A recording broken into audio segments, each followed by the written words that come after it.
مطار الناصرية الدولي إنه أكثر من مطار، إنه بوابة جديدة تفتح سماء الناصرية على العالم، حيث يمتد الأفق على أرض تنبض بتاريخ الحضارات، ويرتفع البناء ليعيد رسم ملامح المستقبل. مطار الناصرية الدولي الذي تتولى تنفيذه إحدى أكبر شركات الإنشاءات الصينية يمتد على مساحة 16 كيلومترا مربعا، ويضم 26 بناية متكاملة، حيث تم إنشاء مجمع الهياكل الإنشائية والثانوية في الجانب البري من المشروع، مع إضاءة مبنى المسافرين الرئيسي بالكامل لأول مرة. كما تم إنجاز المدرج بالكامل، ولم يتبقى سوى أعمال التخطيط ضمن مراحل العمل المعتمدة. وتتواصل حاليا أعمال الديكور الداخلي والتركيبات الكهروميكانيكية، فيما تستمر الشركة الصينية بدفع وتيرة التنفيذ وفق المعايير المعتمدة.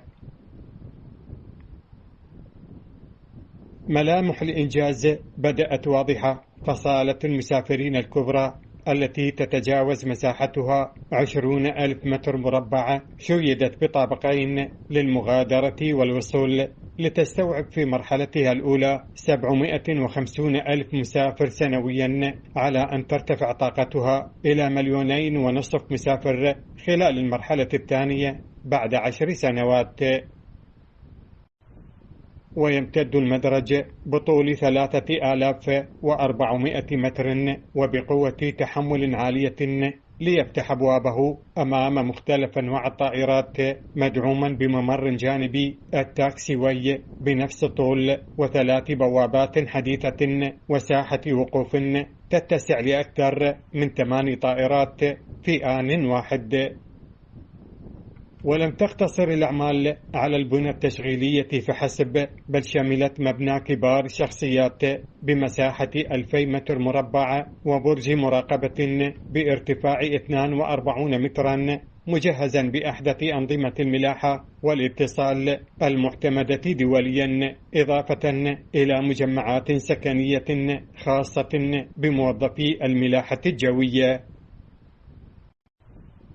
كما تضمن المشروع مبنى متكامل للإدارة، ومحطة وقود متكاملة، ومحطة لتحلية المياه، وأخرى لتوليد الطاقة الكهربائية، فضلا عن مركز متطور للدفاع المدني، بما ينسجم مع متطلبات سلطة الطيران المدني العراقي ومعايير منظمة الطيران المدني الدولي.